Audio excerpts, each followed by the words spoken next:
everyone. Welcome to Storytime in Seacliff. And the clue that Oberon had given us was this very sweet green peas. All right. And the story is The Very Smart Pea and the Princess to Be. All right.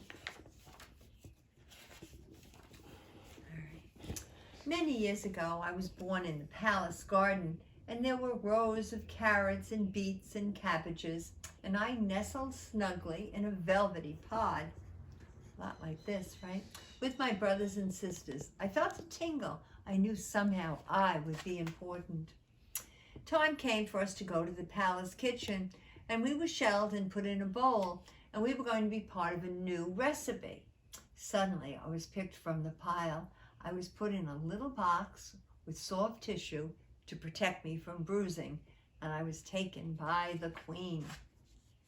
At this point in my story, I'm going to give you some background information. Let's start with the queen. A year earlier, before I even started to grow in my pea plant, the queen had been nagging her son. "You're nearly 34 years old, Prince. It's really time for you to get married. The public expects it. Your kingdom demands it. And if you are not married within 1 year, I'm going to stop your allowance." The prince got a large allowance, and he really didn't want it to be taken away. "I'll start looking for a bride immediately, mother," he answered, and the search began. The prince traveled the known world. He met princesses of all shapes and sizes with a wide range of hobbies and interests. But none of them seemed like a real princess.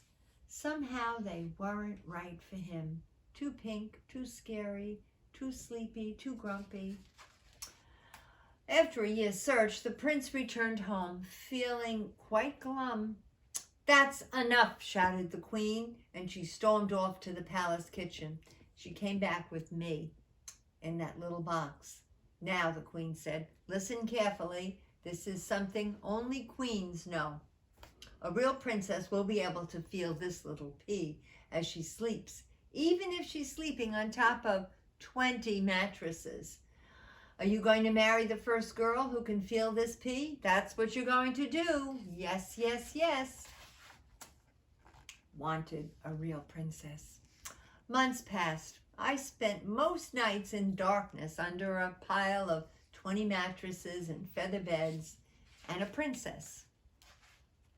In the morning, the queen would ask, "How did you sleep, my dear?" And the princesses, who had all been properly brought up, would answer politely, "Oh, I slept like a log, ma'am. Oh, I slept like a baby, queen." And they all said, "What a comfortable bed." As I said, they were all very polite princesses. "Oh, the prince will never find his princess at this rate," I thought to myself. "I must help somehow." One night, a furious storm raged. The rain lashed the palace, and thunderclaps shot through the air. Lightning flashed through the windows, and there was a little knock on the palace door. A small wet person stood on the doormat. "Could this be the real princess?" asked the queen.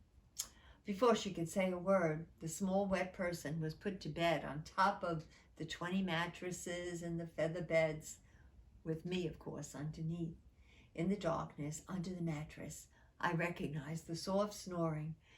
It was my gardener. "Oh, I must help," I thought. I started jiggling and wiggling, and the snoring continued quietly.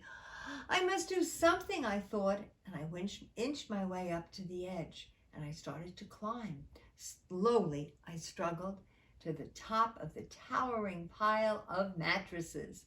I rolled across the pillow right to the girl's ear. "There's something large and round and very uncomfortable in the bed under you," I whispered. And while she slept, I told her about the large, round, uncomfortable thing for 3 hours. In the morning, the queen asked the girl how she had slept.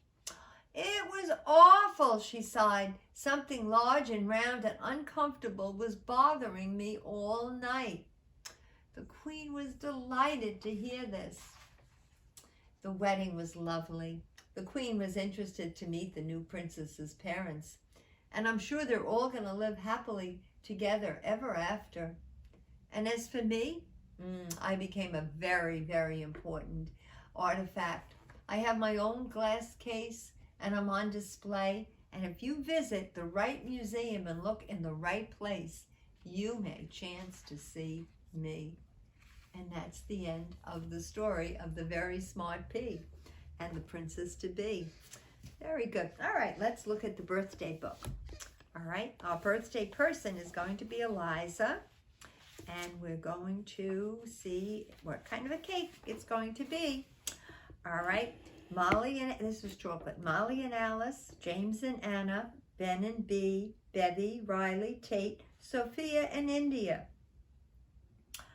Vanilla, Scarlett, Rafa, Henry, Rocky, Joseph, Harris, Marta, Graham, Audrey and Lila, Hudson, Marlo, Maxine, Lucy, Frida, Peggy, and Angelica. All right, those are all the vanilla. 17 vanilla. 1, 2, 3, 4, 5, 6, 7, 8, 9. And 11 chocolate. So it's a very, very vanilla cake. All right, are we going to sing to Eliza now? Let's sing. All right, ready? Happy birthday to you. Happy birthday to you. Happy birthday, dear Eliza. Happy birthday to you. Very nice. Oberon, do you have a clue? He does. He does. Look at this. I love it. Very nice. All right, this is the clue. Thank you. Thank you, cameraman Dan. And remember, I love you all very, very much.